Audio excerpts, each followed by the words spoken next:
Yeah, Kuje for me was just a retreat for rest, prayers, and reflection. But seriously, on the 29th of January this year, at about 6:30 p.m., my wife came up to my room and said there are some gentlemen that knocked and just walked into the room, dark-suited, walked into the door.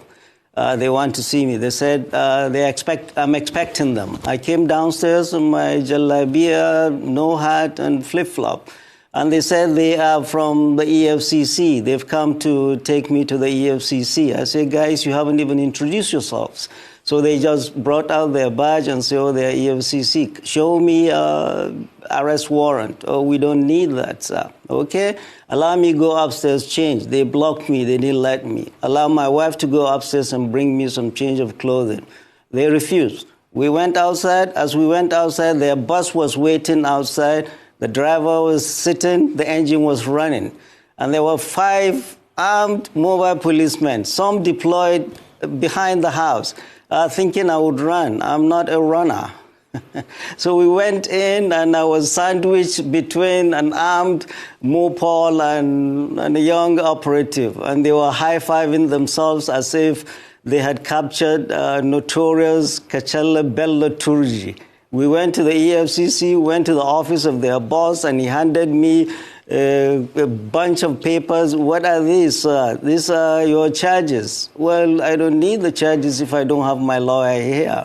Well, the guy was waiting to go home, and my battery had gone down, and I couldn't call my wife and to tell her where I was and how I was, and they wouldn't let me call her. And they just took me to the cells. Nobody had told me whether I was going to stay, why I was there, how long I was going to be there. They just took me around the building to the cells.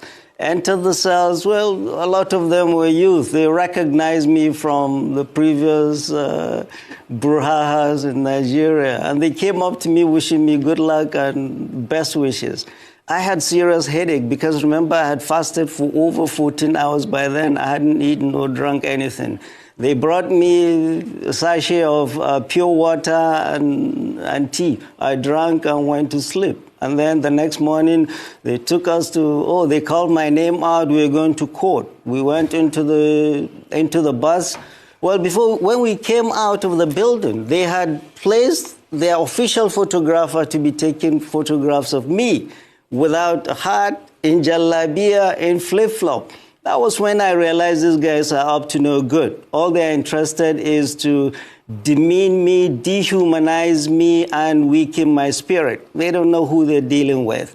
We went into the bus, and I was jokingly telling them, guys, haven't you forgotten the chains and the manacles? They busted out laughing and said, oh, our guy, it hasn't reached to that. We went to court. They were not ready. We had to come back to the EFCC again, and they upgraded me from 4 of us in a room to I alone in a cell. I was there in the EFCC for 6 days. After that, I was arraigned in court, and then the judge did not give me bail. Her reason, well, she had a cold. I was put back to Kuje. I was in Kuje for 24 days. Denial of bail 2.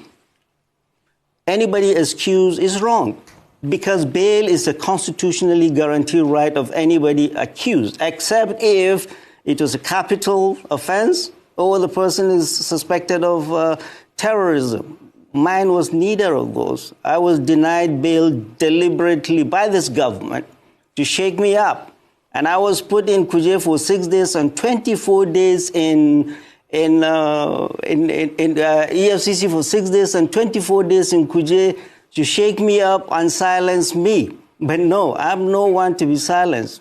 In Kuje prison, I wrote my experiences and told this government that 6 days in Kuje and 24 days 6 days in EFCC and 24 days in Kuje will not silence me. The whole purpose is President Bola Ahmed Tinubu's government trying to silence any dissent to his government. And this coming from a president who was an IDECO activist himself, who fought the military, who ran across the border and ran away from the military. And when he came back, he never gave neither Jonathan, nor Obasanjo, Not even Buhari, he never gave them peace. He was criticizing them. Criticizing a government in a democracy is a legitimate right of every citizen.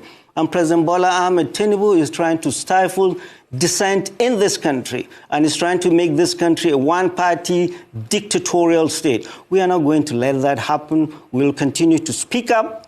We'll continue to raise our voices because silence in the face of evil is itself